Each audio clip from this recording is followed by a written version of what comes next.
In this chapter, we're going to cover text formats, how to customize them, and why they matter. Drupal is a content management system, and depending on how you set up your Drupal site and what permissions you give to your users, you are making it possible for people to add content inline. That content needs to be formatted, which means markup. Markup added by random users or even trusted users presents two potential nightmares. First, security. If your users can add any HTML that they want into your site, they can potentially leave backdoors for cross-site scripting or other security holes. They could do this intentionally, but it is far more likely that they would do so unintentionally and not realizing what they have done. Most users are not malicious, but many do know just enough to be dangerous. Second, design. We would all like to believe that everyone realizes that flashing red text is not good user experience design. But the reality is that there are a lot of content editors out there who don't know enough about good branding, design consistency, and best practices. They simply want their content to be noticed, and they'll do anything to make that happen. If you don't prevent your users from being able to experiment with formatting, they will. In order to protect the integrity of your design and brand, it is important to limit what they can do to the key options that fit your style guide. Text formats are the method that Drupal uses to restrict what users can do when entering and formatting content. Let's take a look at where we can control this. We're going to start under the Manage tab, under Configuration.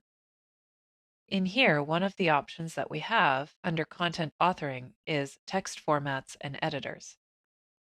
Out of the box, your Drupal 8 site begins with 4 formats, which you're seeing listed here. Basic HTML is a fairly safe text format available to authenticated users. It allows for things like bold, italic, lists, anchor tags, and images. So the kinds of things that you know that you probably want your content contributors to be able to do with the content. Restricted HTML is a much more limited filter designed specifically for non-authenticated users or the anonymous user who might enter content. The types of content that your anonymous users might enter could include comments or filling out a message field on a form. Content entered using this filter will have potential security holes removed from it before it is rendered on the page. Full HTML allows the content editor to use any HTML markup that they want to. They wouldn't be able to use PHP or JavaScript. This input format is, by default, available only to the administrator role, and it is an input format that you really want to make sure is only used by your absolutely most trusted users. Plain text will strip all markup. The user will not be able to make their content bold, italic, or even add a link. Let's take a look at the basic HTML format and see what we can customize. So in the basic HTML row here, I'm going to go under Operations and choose Configure.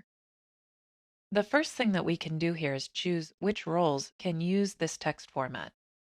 By default, Drupal has Authenticated User and Administrator set to be able to use the basic HTML text format.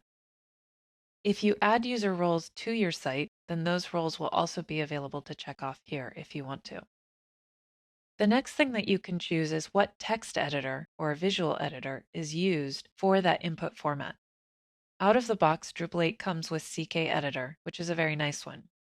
You can also add your own if you want to, but you will need to add those libraries to your Drupal code, and that's a more advanced project.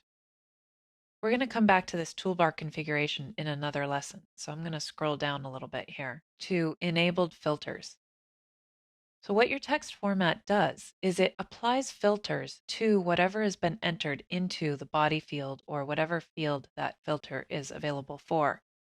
Those filters will strip out or change anything that should be modified. So for example, you can have this format automatically convert URLs into links.